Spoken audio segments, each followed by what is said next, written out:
చాలామంది అడుగుతుంటారు, knee pain రాకుండా ఉండాలంటే మనం తీసుకోవాల్సిన జాగ్రత్తలు ఎలా ఉంటాయి? చాలామంది కామన్ చేసే మిస్టేక్ అండి, ఎక్కువ టైము అలానే సిట్టింగ్లో ఉంటారు. సిట్టింగ్లో ఉండేసరికి మన మోకాల కండరాలు అవన్నీ టైట్ అయ్యి ఆటోమేటిక్గా మోకాల మీద లోడ్ ఎక్కువ పడడానికి ఛాన్స్ ఉంటుంది. దాంతోపాటు ఫుట్వేర్ అనేది చాలాసార్లు ఇన్స్ట్రక్షన్ ఇచ్చినా కానీ ఫుట్వేర్ మార్చకుండా అదే ఫుట్వేర్ వాడుతుంటారు. హార్డ్ ఫుట్వేర్ అవన్నీ ఉండడం వల్ల కూడా మడాల మీద అంటే యాంకిల్ మీద దాని నుంచి నీ ద్వారా కూడా లోడ్ పడి దానివల్ల కూడా ఇబ్బంది అవుతూ ఉంటుంది. అదేవిధంగా Indian type of squatting position కానీ, క్రాస్ లెగ్లో కూర్చోవడం కానీ, మోకాలకి రకరకాల అంటే స్పోర్టింగ్ ఇంజురీస్లో కానీ, లేకపోతే బైక్ మీద స్కిడ్ అయి పడడం, సైకిల్ మీద పడడం, ఈ ఇంజురీస్ వల్ల కూడా నీ పెయిన్ అనేవి ఎక్కువ అవడానికి ఛాన్స్ ఉంటుంది.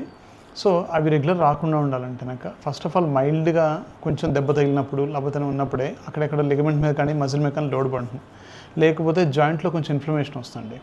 అది ఒకసారి చెక్ చేసుకుని వాటికి రెగ్యులర్గా ఫిజియోథెరపీ చేసుకుని లేకపోతే కొన్ని ఎక్సర్సైజ్ చేసుకుని ఇమీడియట్గా అయితే first of all A injury అయినా కానీ కొంచెం ఐస్ ప్యాక్ పెడితేనాక ఫస్ట్ 1 వీక్ దాకా రికవరీ అనేది బెటర్గా ఉంటుంది.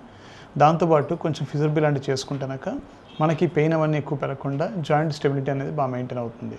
ఎస్పెషలీ మోకాలు మార్పిడి అయిన వాళ్ళు కానీ కింద కూర్చోవడం అనేది చేయొచ్చు అని అడుగుతుంటారు. కింద కూర్చోవడం అనేది వాళ్ళు చేయకూడదండి. ఆ కూర్చుంటేనాక ఆటోమేటిక్గా ఆ ఇంప్లాంట్ పెట్టిన లైఫ్ తగ్గిపోతుంది.